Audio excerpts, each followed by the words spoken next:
যে একটা মানুষ যদি দুনিয়াতে সফল হতে চায় তার স্বার্থেই কোরআনের সাথে সম্পৃক্ততার সর্বনিম্ন প্রয়োজন 5টা। আমার কথা নয়, কোরআন থেকে দলিল দিচ্ছি। সূরা ইব্রাহিম আল্লাহ রাব্বুল আলামিন নবীজিকে বলছেন, আলিফ লাম রা কিতাবুন আনজালনাহু ইলাইকা লিতুখরিজান নাসা মিনাজ যুলুমাতি ইলান নূর। ও আমার হাবিব, আপনার প্রতি এমন কিতাব দেওয়া হলো যেটার আয়াতগুলা প্রধানত 2 ভাগে বিভক্ত, আয়াত আল মুতাশাবিহাত আর মুহকামাত। এমন আয়াত যেটার অর্থ দুনিয়ার কেউ বলতে পারে না। আল্লাহ কোরআনের 29টা সূরার শুরুতে এরকম সাংকেতিক শব্দ ব্যবহার করেছেন, কিন্তু কোরআন আমাদের কাছে বলছে ওই 29টার মধ্যে 26টা সূরার শুরুতে আল্লাহ যেখানে এগুলা শব্দ, এগুলো অক্ষরমালা ব্যবহার করেছেন, ওর পরে আল্লাহ আশ্চর্যজনকভাবে কোরআনের অনন্যতার পরিচয় তুলে ধরেছেন। আলিফ লাম মিম মানে জানো না জানি না আল্লাহ, যালিকাল কিতাব লা রাইবা ফি। এরপরে আল্লাহ জানো না তুমি, জানাচ্ছি আমি, এমন কিতাব দেওয়া হলো যার মধ্যে কোনো সন্দেহ নাই। ইয়াসিন, প্রকৃত অর্থ জানো না জানি না আল্লাহ। অনেকে অনেক কথা বলেছেন, কিন্তু আল্লাহ আমার প্রপারটা জানা নাই, আপনিই জানেন কেবল। তাহলে শোনো, এরপরে কোরআনের পরিচয় দিচ্ছি। ওয়াল কোরআনিল হাকিম, কোরআন হচ্ছে মহাবিজ্ঞানময়। আলিফ লাম রা, জানো এটার মানে না আল্লাহ জানি না, আমি অক্ষম। আল্লাহ বলতেছেন আমি জানাচ্ছি, কিতাবুন আনজালনাহু ইলাইক, তোমার কাছে এমন কিতাব দেওয়া হচ্ছে যার মধ্যে এই বিষয়বস্তু দেওয়া হয়েছে।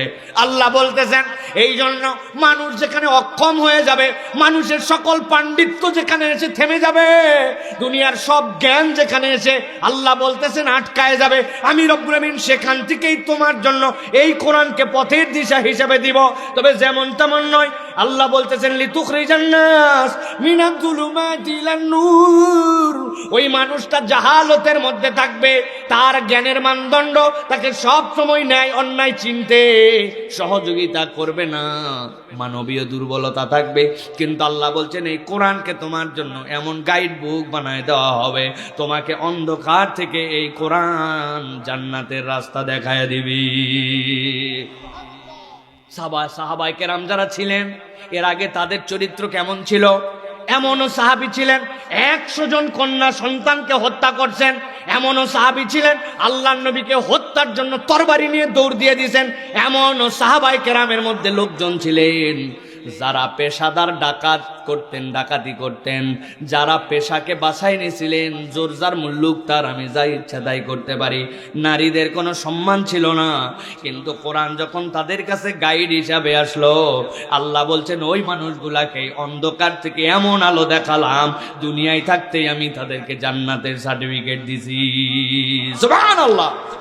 আল্লাহ বলতে চান এই জন্য তোমাদের হয়তো দুনিয়ার বুকে সাহাবীদের মতো করে জান্নাতের সার্টিফিকেট তোমাদের জন্য দেওয়া হয়তো হবে না, কিন্তু তুমি যদি এই রাস্তাটায় ওঠো, এই রাস্তাটা তোমাকে জান্নাতে নামাই দিবে। আল্লাহ কোরআনে বলছেন সূরা মায়েদার 16 নম্বর আয়াতের মধ্যে, ইয়াহদি বিহিল্লাহু মানিত্তাবা'a রিদওয়ানাহু সুবুলাস সালাম ওয়া ইউখরিজুহুম মিনাজ যুলুমাতি ইলান নূর।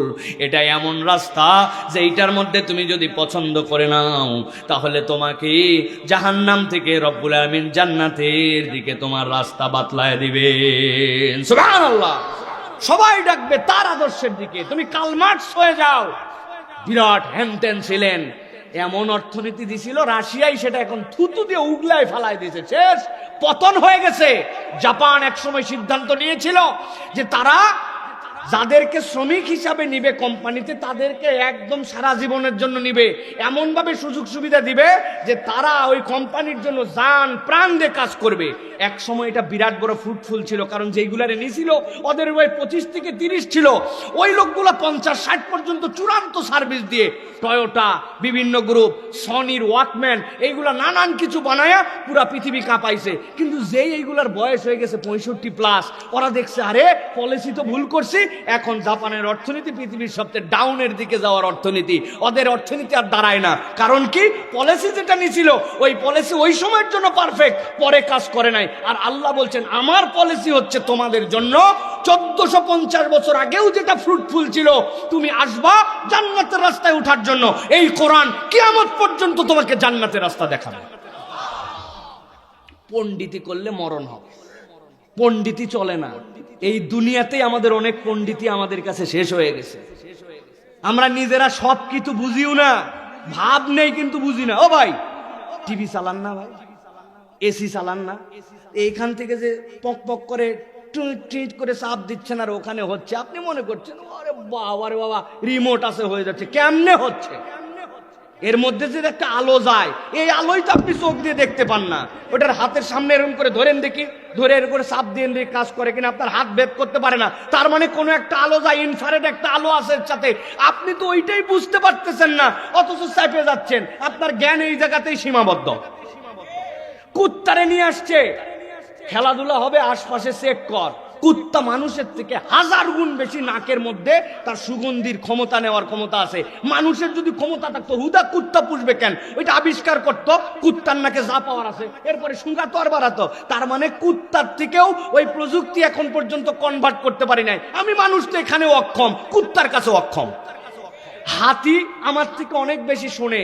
একটা বাঘ শিকারের জন্য অনেক, তার রেঞ্জ, তার ফ্রিকোয়েন্সি অনেক পাওয়ারফুল। হাতি যা শোনে, আমার যদি আবিষ্কার করার ক্ষমতাই থাকতো, হাতির কান গবেষণা করে হুবহু পাওয়ারফুল, পারবে না। আল্লাহ বলতেছেন এগুলা সব জায়গায় মানুষের সীমাবদ্ধতা আছে। ওমা উতীতুম মিনাল ইলমি ইল্লা কলিলা, তোমারে জ্ঞান কম দিছি। সেই আল্লাহ আমি বললাম লিতুখরিজান নাস মিনাজ যুলুমাতি ইলান নূর। তুমি কিয়ামত পর্যন্ত যত সংবিধান, যত প্রক্রিয়া বাস্তবায়ন করতে চাও, তোমারটা সফল হবে না। তুমি যদি পথের দিশা খুঁজতে চাও, কোরআন ছাড়া তোমার কোনো বিকল্প নাই, ঠিক কি না? বলি তো ঠিক, কিন্তু কাজের খেলাই নাই। ওইটাও ঠিক। চাচা, কোরআন শরীফ আপনার কি অবস্থা? সূরা কেরাত বলছে বা বয়স হয়ে গেছে, দেখ এই দাঁত নাই আর কেমনে সা উচ্চারণ করবো, এই জন্য গড়ে পড়তায় পার করে দিচ্ছে। অথচ এক সাহাবী 130 বছর বয়সে ঈমান আনছেন, হযরত সালমান ফারসি রাদিয়াল্লাহু তাআলা আনহু। এরপরে কোরআন কেবল পড়েনি নাই, তার কোরআন শুনে ওমর রাদিয়াল্লাহু তাআলা কাঁদছেন। তিনি 130 বছর বয়সে, পারস্যের মানুষ, ফার্সি ভাষাভাষী, উনি কোরআন পড়লো। আর আমার 60 বছরে বললাম ঠিক, কিন্তু আমি কোরআন আজ পর্যন্ত শুদ্ধ করলাম না। চায়ের দোকানে সময়ের আমার অভাব নাই, আড্ডাতে সময়ের অভাব নাই, ফাও মোবাইলে অভাব নাই। মুরব্বীরা পর্যন্ত এখন ইউটিউবার ঠেলাতে ব্যস্ত রে ভাই, কিন্তু কোরআনের সাথে আমাদের কোনো সম্পৃক্ততা নাই। রাগ করতেছেন ভাই? একটু বুঝে বলেন, রাগ করতেছেন? আমি আপনাদের পায়ে হাত দিয়ে অনুরোধ করি, একটু রাগ করেন। মানুষ রাগ করে অনেক সময় অনেক কিছু করে, আপনার রাগ হন। সাইফুল্লাহ ভাই এরকম করে বলে গেল, আমরা আগামী রমজানের আগে কোরআন ঠিক করব। কোথার থেকে হুজুর লাগবে, কয় হাজার টাকা লাগবে, সেটা আমার কোন সময় আমি বুঝি না, চেষ্টা করে দেখি। ওয়ালাকাদ ইয়াসসারনাল কুরআনা লিযিকর, আল্লাহ বলছেন জিকির হিসাবে কোরআনকে আমি সহজ করছি। বান্দা চেষ্টা করলে অবিশ্বাস্যভাবে কোরআন শিখে ফেলতে পারে। সুবহানাল্লাহ। টিপ সই দেওয়া লোক, হ্যাঁ, পাসপোর্টে টিপ সই দিত আগে, এখন তো তাও মিশামিশি যেমনি হোক অক্ষর নাসিরি করার সই দেওয়াই লাগবে। এই অক্ষর জ্ঞানহীন মূর্খ এই লোক যে পড়তে পারে না, বাংলা জানে না, কিচ্ছু জানে না, ওই লোকও এরকম আপনি খুঁজে পাবেন কি সুন্দর করে কোরআন কারীম তেলাওয়াত করে, আছে না? আল্লাহ বলছেন এটা আমার পক্ষ থেকে নিয়ামত। তাহলে তুমি যে হেদায়েতের দিশা হিসেবে কোরআন নিবে, প্রথমে তো তোমাকে জ্বালাতে হবে বাত্তিটা, এরপরে ফোর্স দিবে না, বাড়াবে না, কমাবে। তুমি তো জ্বালাওই নাই। তাহলে এটা প্রথম পার্ট, যে কোরআনের সাথে আমাদেরকে সম্পৃক্ত হতে হবে। আগামী রমজান আসতে, আজকে থেকে 18 ফেব্রুয়ারি যদি রোজা হয়, তাহলে আজকে 20 নভেম্বর, নভেম্বর 20, ডিসেম্বর 20, 1 মাস, ডিসেম্বর 20, জানুয়ারি 20, 1 মাস, জানুয়ারি 20, ফেব্রুয়ারি 20, 1 মাস, 90 দিন সময় আছে। আপনি যদি প্ল্যান করেন আল্লাহ এবার রমজানে কোরআন নিয়ে ঢুকবো, আল্লাহ আপনাকে ইনশাআল্লাহ কামিয়াব করে দিবেন। আপনার শুধু একটু চেষ্টা করা দরকার, ঠিক কিনা? রাজি আছেন? কোটবাড়ি আদর্শ যুব সংঘ সামনে নিয়ত করছে, তারা একটা মাদ্রাসা খুলবে। আমি বলবো ওই মাদ্রাসার পাইলট প্রজেক্ট আগে শুরু করেন। আপনার আশপাশের মসজিদে বয়স্কদের জন্য, মহিলাদের জন্য, শিশুদের জন্য আপনারা কোরআন শিক্ষার কার্যক্রম চালু করেন।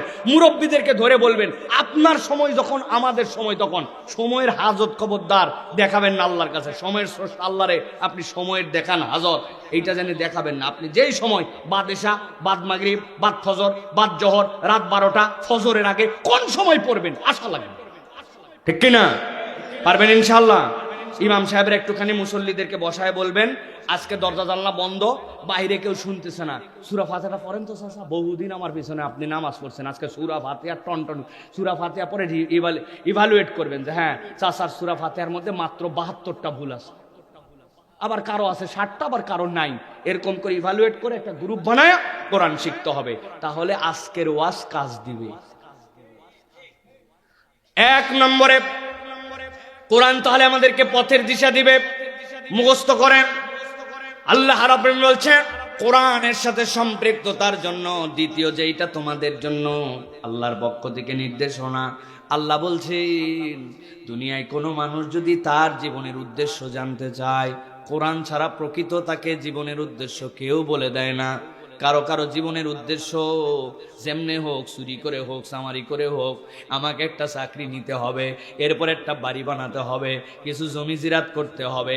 কারো কারো উদ্দেশ্য আবার আছে বাচ্চা কাচ্চারে ইউনিভার্সিটিতে দিতে হবে, মানুষের মতো মানুষ বানাতে হবে, কতদিন আর ভাড়া সিএনজি চালাবো, নিজে একটা সিএনজির মালিক হওয়া লাগবে, প্রবাসে যেতে হবে, উমুক করতে হবে, তুমুক করতে হবে। জীবনে আমাদের বিভিন্ন ধরনের উদ্দেশ্য আছে। বাচ্চা কাচ্চাকে যদি জিজ্ঞাসা করেন, এই বাচ্চা বলতো তোর জীবনের উদ্দেশ্য কি, ওর বাপ হয়তো বলছে তোরে ডাক্তার হওয়া লাগবে, পরে কমার্সে কিন্তু মুখস্থ বিদ্যায় বলছে আমার ডাক্তার হওয়ার ইচ্ছা। বুঝে থাকলে বলেন কমার্সের থেকে বাংলাদেশে ডাক্তার হওয়া যায়? তো যায় না। তার মানে জীবনের উদ্দেশ্য সে জানে না। আল্লাহ বলছেন ইমানদার তোমার জীবনের উদ্দেশ্য কোরআন তোমাকে শিখাবে। কেমনে শিখাবে? দুইটা আয়াত বলবো, ঠান্ডা মাথায় বোঝেন। আল্লাহ বলছেন আল্লাযী খালাকাল মাউতা ওয়াল হায়াতা লিয়াবলুয়াকুম আইয়ুকুম আহসানু আমালা। আল্লাহ বলছেন দুনিয়ার মানুষ আমি তোমার জন্য মৃত্যু আগে সৃষ্টি করছি, এরপরে তোমাকে জীবন দিলাম। মৃত্যু আগে বলার আল্লাহর কারণ আছে। দুনিয়াতে একটা পণ্ডিত ছিল, তার নাম ছিল জনাব ফেরাউন, চিনেন তো? নাম শুনছেন? নিজেকে বলছিল আনা রব্বুকুমুল আলা। মুসা আলাইহিস সালাম এসে বলছিলেন তুমি যদি রবই বড় হও তাহলে দুইটা জিনিস দেখাও। কি দেখাবো?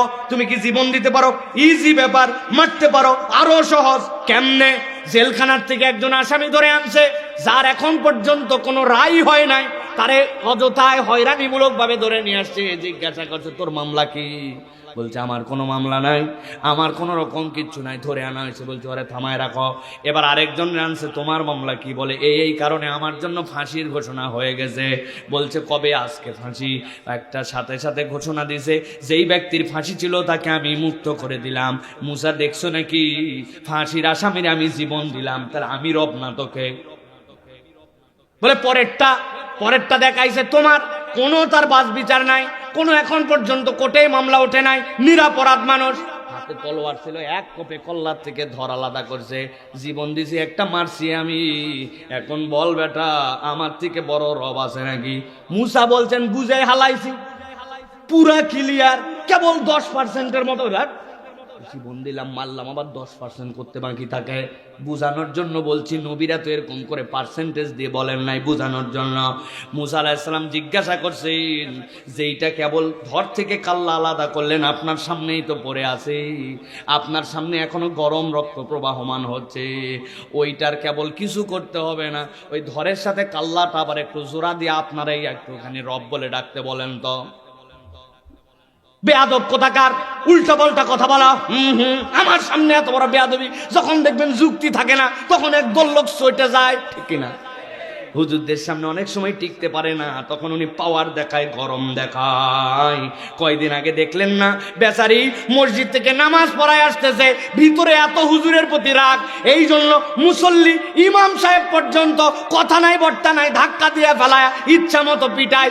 আসলে 17 বছরের ভিতরে নাপাক রক্ত তার ভিতরে, হুজুর দেখলে তার গা জ্বলে, ঠিক কিনা? এরকম কতগুলা শয়তান মার্কা লোক এখন পর্যন্ত এই দেশের প্রশাসনে আছে।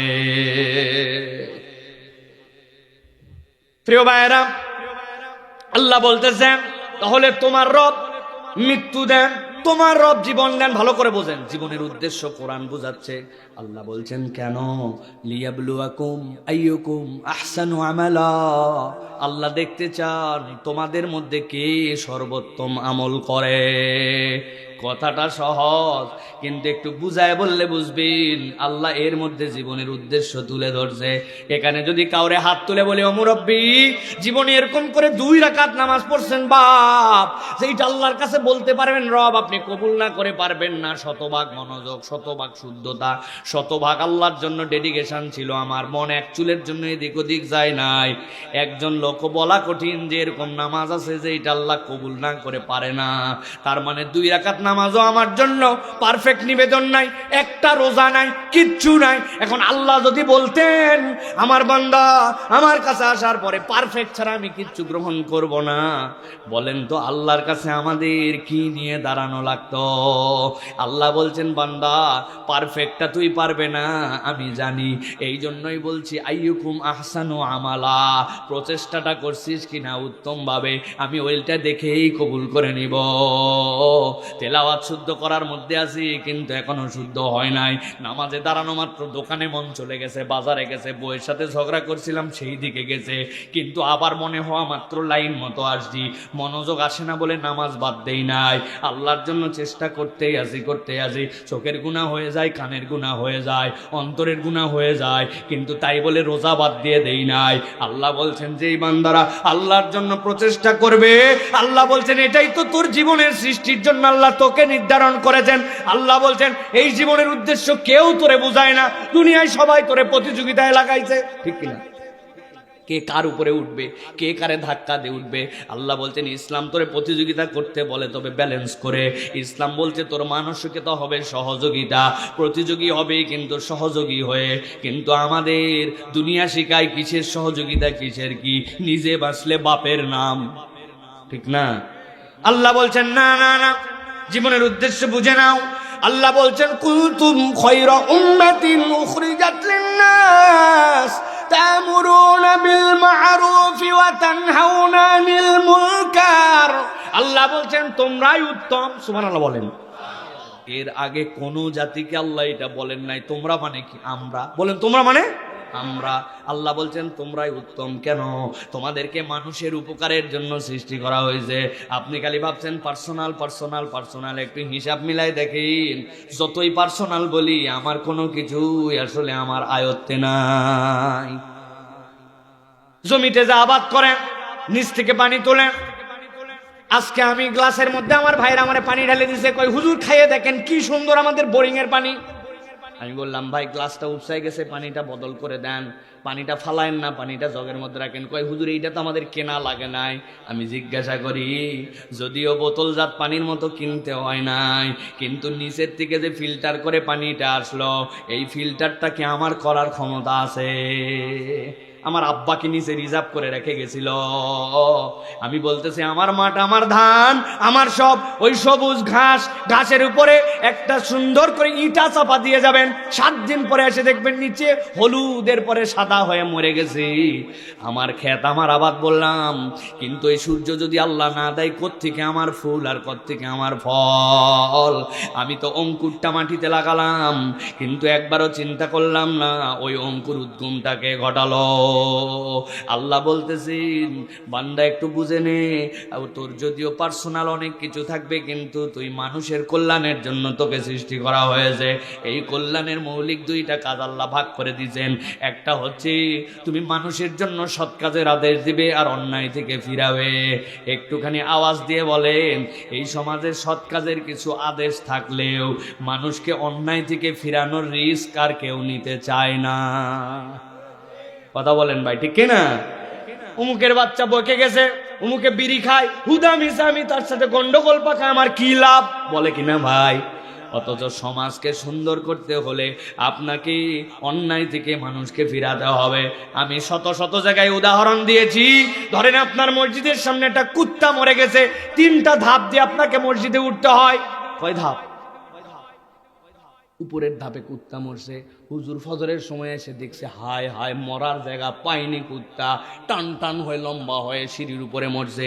হুজুর প্রথম ধাপে জুতা খুলে লাফ দিয়ে ভিতরে ঢুকছে, ঢোকার সময় নাক ধরে গন্ধ পায়, বলছে আস্তাগফিরুল্লাহ আস্তাগফিরুল্লাহ বলে ঢোকার পরে সব মুসল্লিদেরকে নিয়ে বসে বলছে আপনারা চলে যাবেন না, ফজরের নামাজের পরে দোয়া হবে কি জন্য হুজুর? দেখেননি কুত্তা মসজিদের সিঁড়িতে কুত্তা সরানোর জন্য দোয়া হবে? হুজুর হাত তুলে হয়তোবা দোয়া করছে বুঝানোর জন্য বলছি।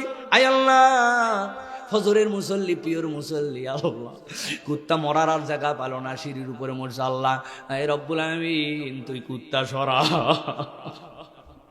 জোহরের সময় ওই দিন কড়া রোদ, রোদ আবার লাগছে কুত্তার পেট বরাবর, ফুলে উঠে ছোট্ট একটু লিক হয়েছে, সু করে ওই দিক দিয়ে হাওয়া বের হচ্ছে জোহরের সময়।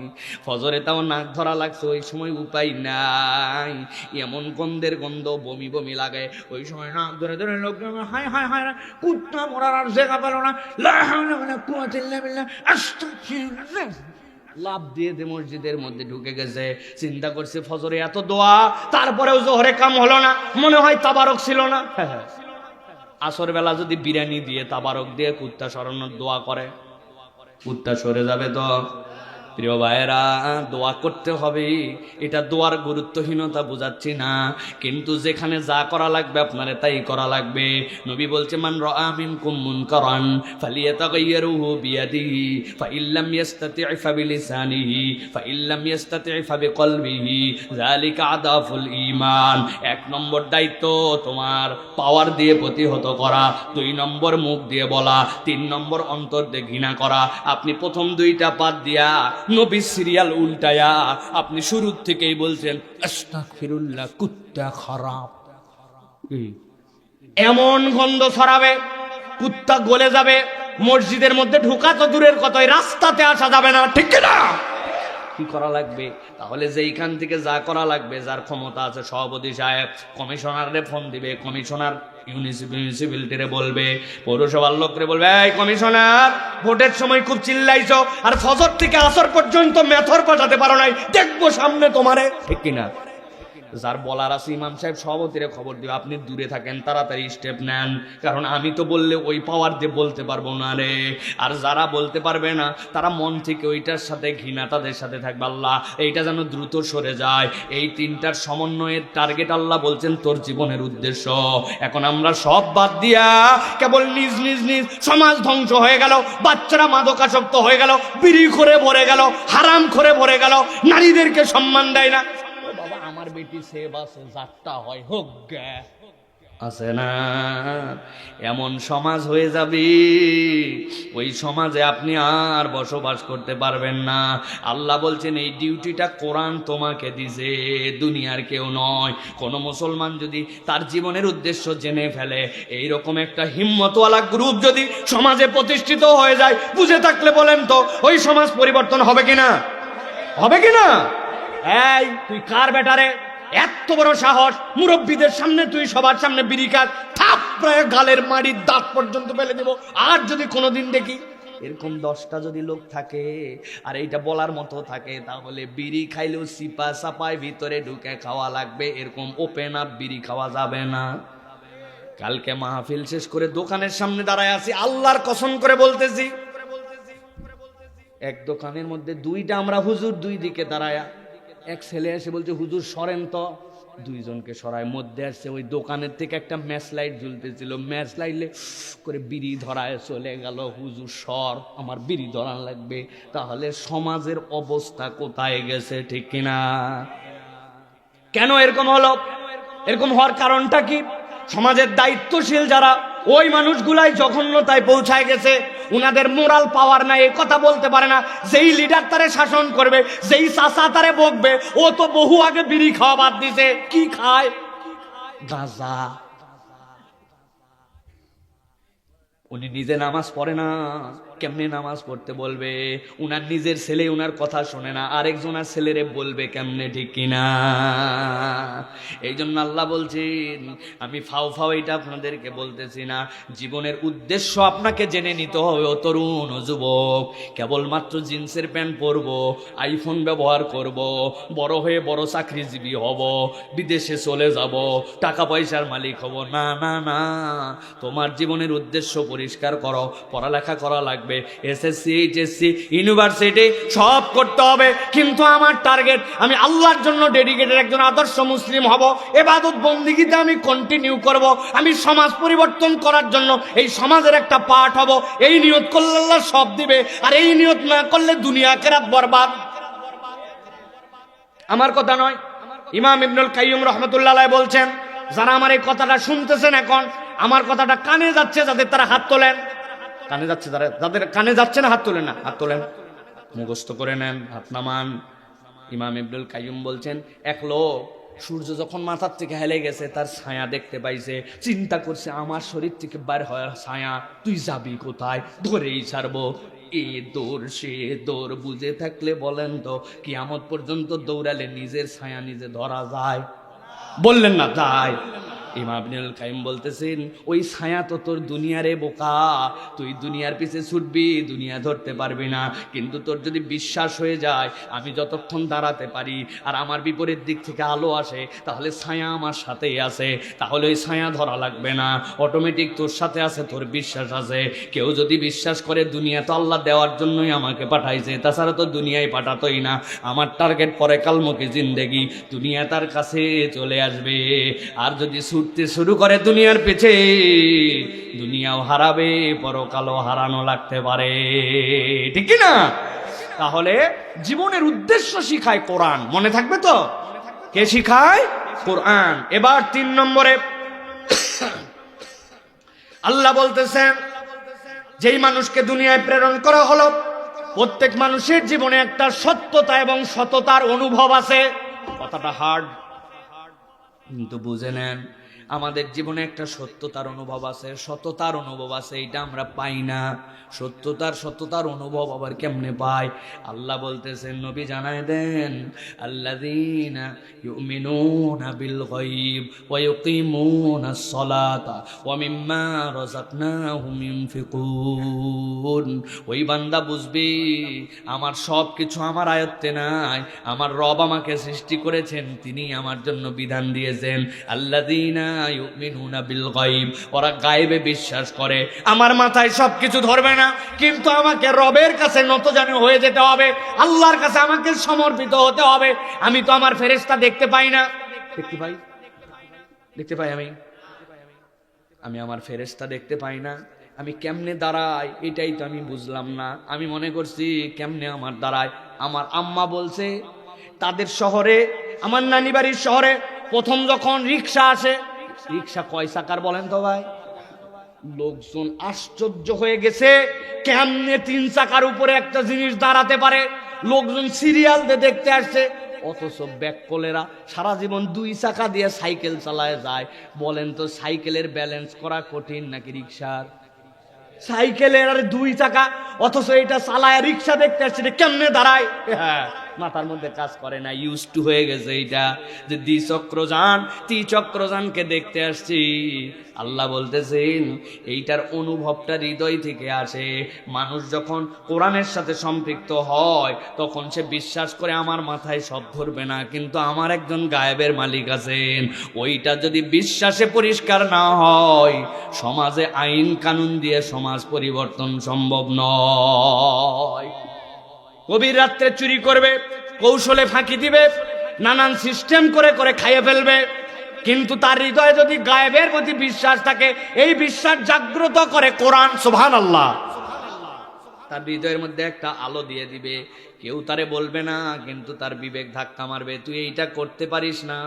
কেউ দেখে না ঘরের মধ্যে, কিন্তু আমার আল্লাহ দরজার নিচে অক্সিজেন পাঠায় আমারে বাঁচায় রাখছে। আমি কেমনে সেখানে চোখের গুনাহ করি, আমি কেমনে সেখানে কানের গুনাহ করি। দুনিয়ার থেকে ট্রিলিয়ন টাকার মালিক, 50,000 বিঘা জমির মালিক, মরে গেছি, 3.5 হাত জমি তার জন্য বরাদ্দ হয়েছে। যার বাপদাদার বংশে কোনো জমি নাই, পরের জমিতে খাস জমিতে থাকছে, ভ্যান চালাইছে, ও মরে গেছে, 3.5 হাতের বেশি তারও জমি নাই। এই বোধ এমনি এমনি হয় না, এই বোধ কোরআন তাকে দেয়। আল্লাহ বলতেছেন বোধের জায়গাটা দুনিয়ায় একমাত্র তোর জায়গা নয়, পঙ্খানুপুঙ্খ হিসাব হবে সেখানে।